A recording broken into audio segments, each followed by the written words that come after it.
All right. Good evening, everybody. So I know I've only got a few followers at this point, so I'm mostly just going to talk to you guys. I just started this, and I'm also trying to sort of learn my way around some of the software and the setup and so forth, as well as I'm trying to get in the habit of seeing things that I encounter in my daily life and what goes on up here that may make good content. So, in an effort to sort of get in the habit of making content, and as well to show you what I hope to bring to the table, or one of the aspects that I hope to bring to the table. I saw this news article as I was going through some stuff today, and a thought crossed my mind. I thought, that's the kind of thing that I need to share with the subscribers, the audience out there. And so here we are, a scheduled live stream, not going to be edited or nothing. What I'm going to do is I've got a news article, and I'm just going to kind of go through the article, explain the significance of some of the pieces, and then explain the one point that I really want to drive home this evening. So let's see here. Let's get this up. And once again, I am new at doing some of this, so I apologize if some of the tech isn't working out right. Hold on here just a second. I'm going to go back to you guys and see. Let's see. Going to add this to the stream. Okay, cool. It is there. Awesome. Let's see. I think I'd rather have it. Let's see if how this. Okay, there we go. That's a better version. Definitely a better version. Let's see. And I got nobody in chat to tell me if it's going all right or not. That's okay. That's okay. So let's see. Can I? Nope, I cannot control that screen from here. So for those of you that don't know, I've got to go into a different part in order to see what I'm doing and control it. So I can't see me when I'm doing the other part. But okay. Hey, thanks, Blue Bear. I sure appreciate that. Appreciate you being on me. Okay. So here's the article. It's off townhall.com.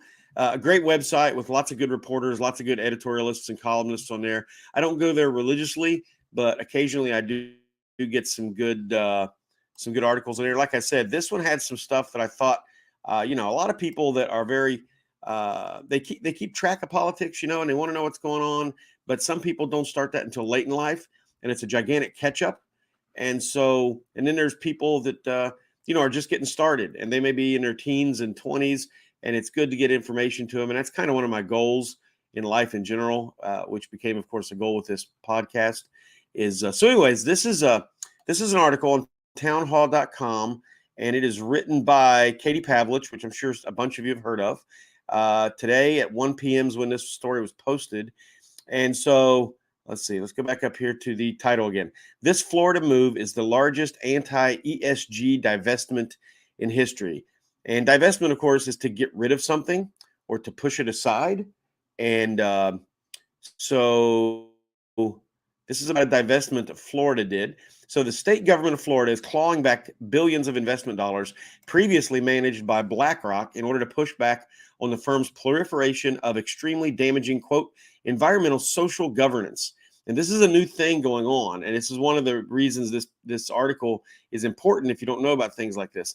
Policies known as ESG, environmental social governance. Think about those words first off. Environmental, first off, every time I use environmental, that includes everything, by the way. Social, that includes everything that isn't the environment, as in me and you. So environmental social governance. So it's a policy of governing the environment and society. It's the largest anti-ESG divestment in history so far. So yeah, here's this guy that's a CFO, Florida Treasury guy. Here's his Twitter. Using Florida's cash to fund BlackRock's social engineering project isn't something we signed up for. It's got nothing to do with maximizing returns and is the opposite of what an asset manager is paid to do. We're divesting from BlackRock. Read more here. And then, of course, if you're on his Twitter, you can go there further. But basically what he's saying is that when the state of Florida puts money in investment management companies to manage for their pensions and, all kinds of other things that the government would legitimately be involved in, it's not an investment firm's job to re-engineer society. And so Florida's like, that's not what you're supposed to be doing. So here he is again, Consumer Research, talking about Florida's chief financial officer, Jimmy Patronis, teases that actions to combat ESG agenda in Florida are coming in the next 24 hours. So this is beforehand. And then breaking, Florida's CFO has announced that the state of Florida will be pulling out $2 billion from woke asset manager BlackRock over their ESG policies. So, quote, BlackRock CEO Larry Fink is on the campaign to change the world in an open letter to CEOs. So the CEO, Larry Fink, of a management company called BlackRock, sent out a letter, an open letter to other CEOs saying, quote, he's championed stakeholder capitalism and believes that capitalism has the power to shape society. To meet this end, the asset management company has leaned heavily into ESG standards to help police who should and who should not gain access to capital. Florida CFO Jimmy Patronis released in a statement. So that's what he said.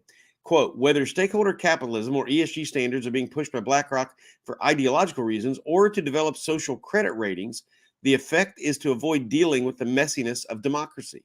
I think it's undemocratic of major asset managers to use their power to influence societal outcomes.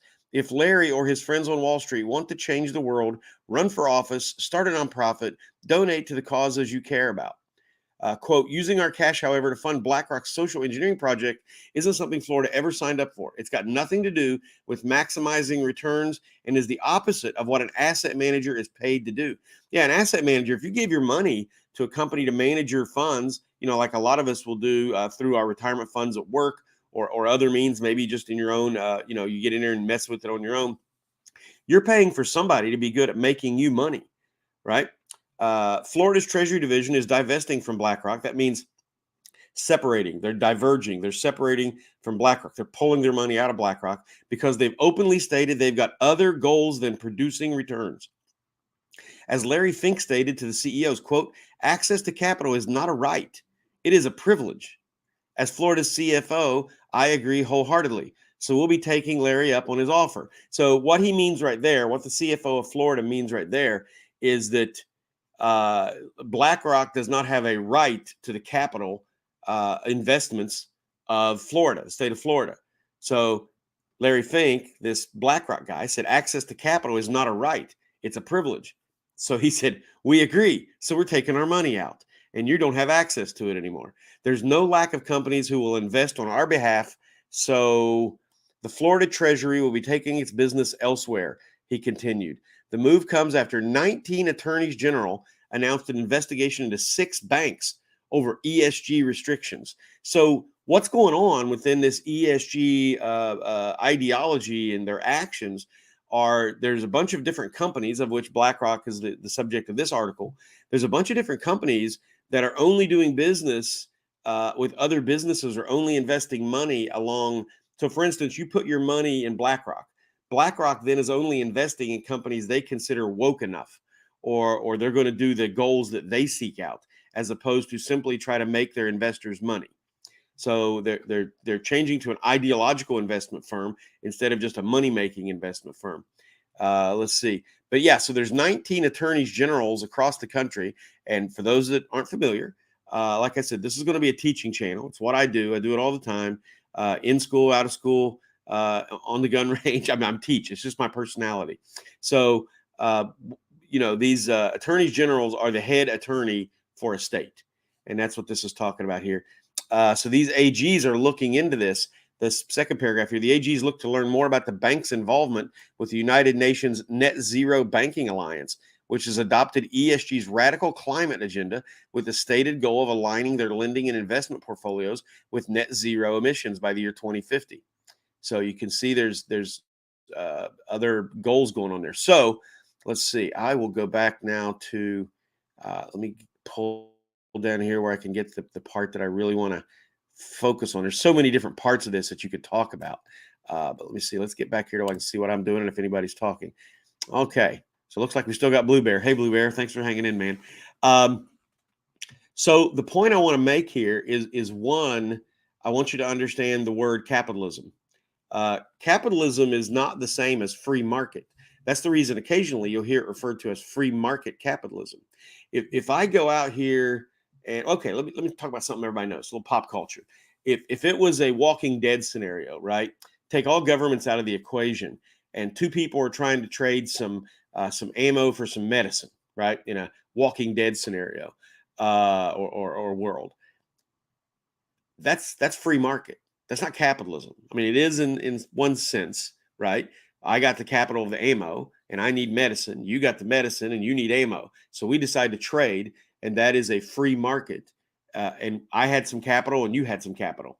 Um, However, that's not because you can have a non-free market capitalism, right? A non-free market capitalism is kind of what we do now, especially after the end of the Bush administration. A little history here. At the end of the Bush administration, the beginning of the Obama, when banks and other businesses were quote too big to fail, free market would have let them fail, let the chips fall where they may, let somebody else pick up the dead carcasses, and then they would have come back with other businesses. For instance, Ford, if I remember right, Ford was the only motor company that did not take government money bailouts at the end of the Bush administration. The only one, if I remember right. Hopefully, I didn't get the company wrong, but you get the point. There was one major one. All the others took government handout money. And one of the reasons, if I remember Bush saying, was that, well, we can't let such a large employer just go out of business. Now imagine all the businesses that General Motors or Chevrolet have, around the country and maybe in other countries even, that if they went out of business, are you telling me that nobody's going to buy that factory? Nobody's going to say, hey, I'll buy that and I'll design a new car and I'll come up and I'll do something because I got all these trained employees that live nearby. I can buy that. That's where you get your Elon Musks coming out of nowhere and so forth. So anyways, capitalism is not synonymous with free market. They're two different things.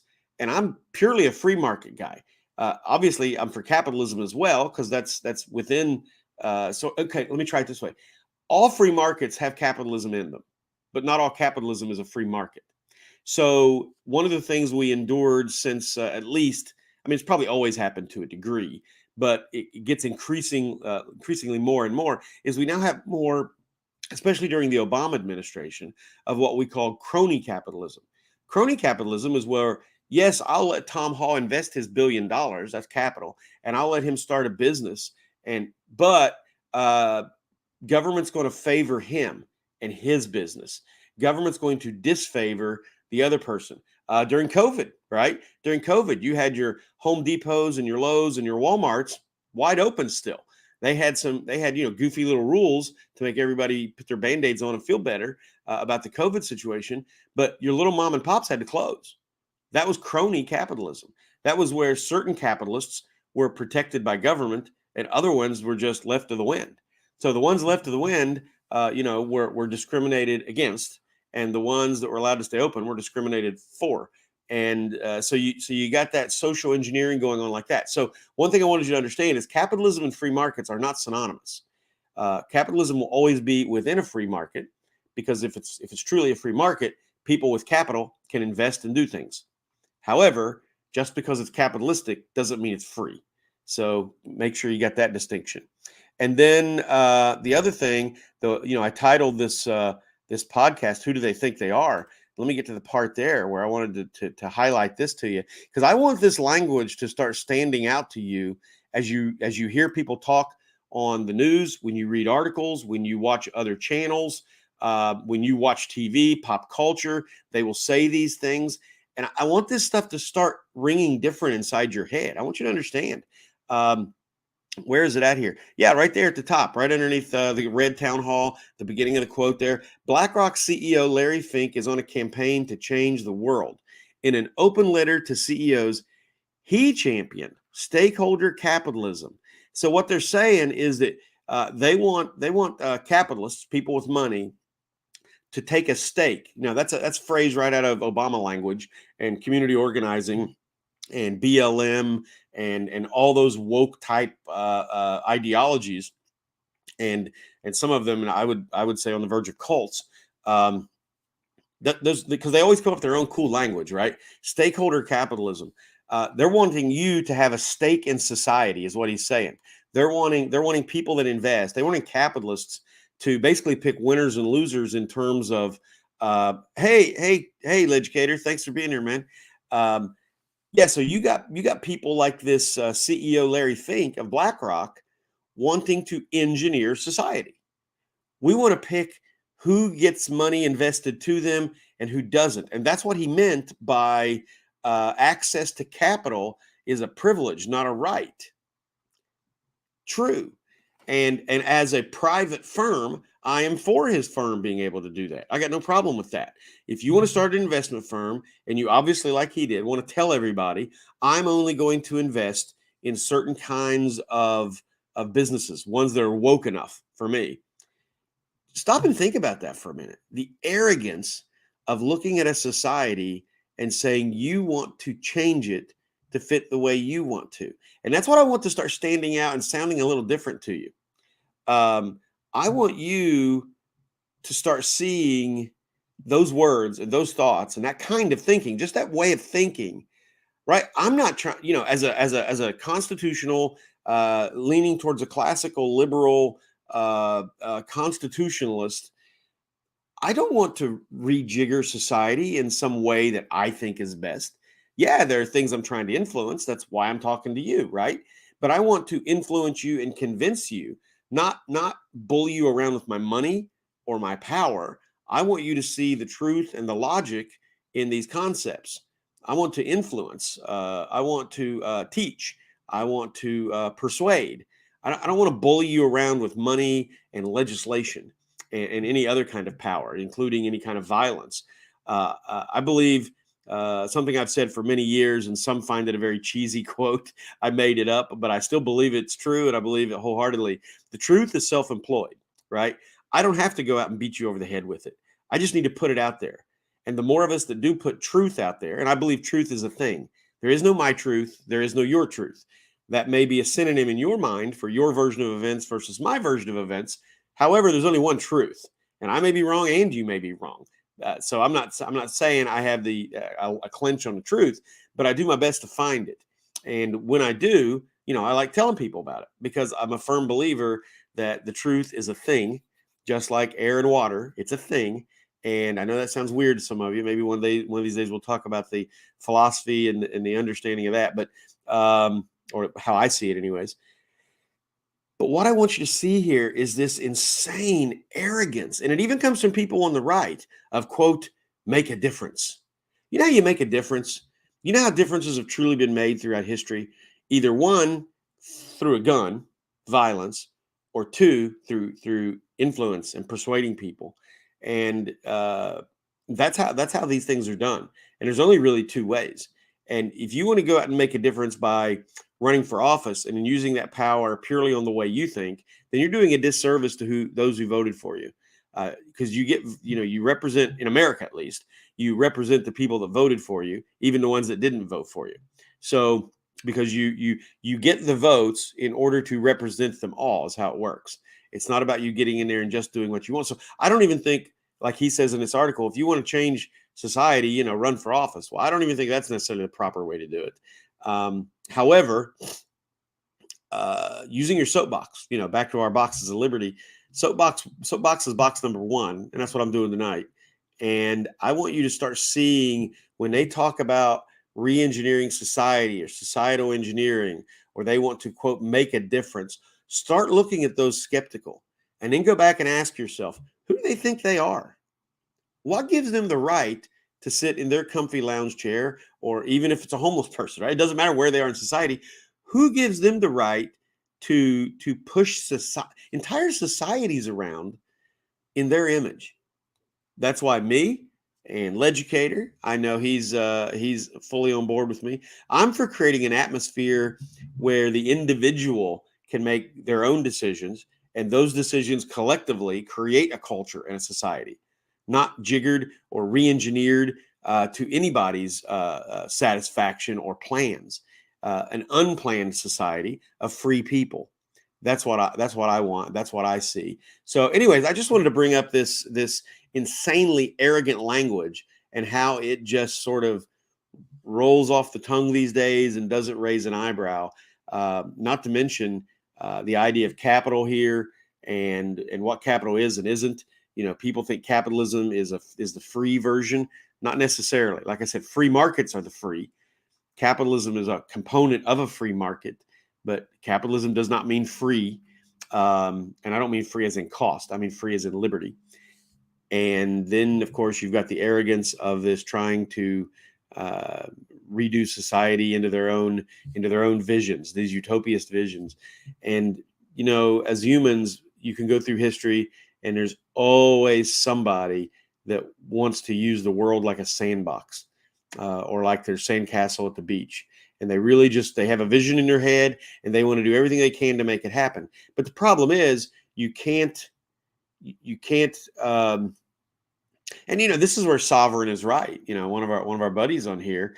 This is where sovereign is right. We all do start off as sovereign individuals, and so when you try to build your little beautiful sandbox or of a society, there's going to be people resist. And if you were really hell bent on your vision of a society, there's only one. You got to force them. You got to force them. You got to fit those square pegs into the round holes you've designed. And if they won't, we see all throughout history, especially in the 1900s, the 20th century, that it ends in millions and millions of deaths, which is another reason why we don't want to centralize power. We want to decentralize it, so that even if there is disasters like that and insane people that want to create society into their own image, they've only got power to do it over a small group, as opposed to a quarter of the globe or something like that. So we want decentralized power. We want free markets, and we don't want anybody designing our society or utopianizing our society into some vision they had in their head, right? So anyways, just wanted to bring this up, get you to start seeing that language, and then think to yourself when you see it, who the hell do they think they are? So anyways, thank you very much for being here. And actually, we only had a couple, and that's cool. But just wanted to get in the habit of getting something up here and getting you to see how my brain works, so you can start tuning in for more, get a vision of what you might get. And thanks for anybody and everybody that comes in and watches that later. And if you do me a favor and like this and hit the subscribe button, and go ahead and hit it again for the notifications, and that way you can see anytime I'm going to go live and got some information for you guys.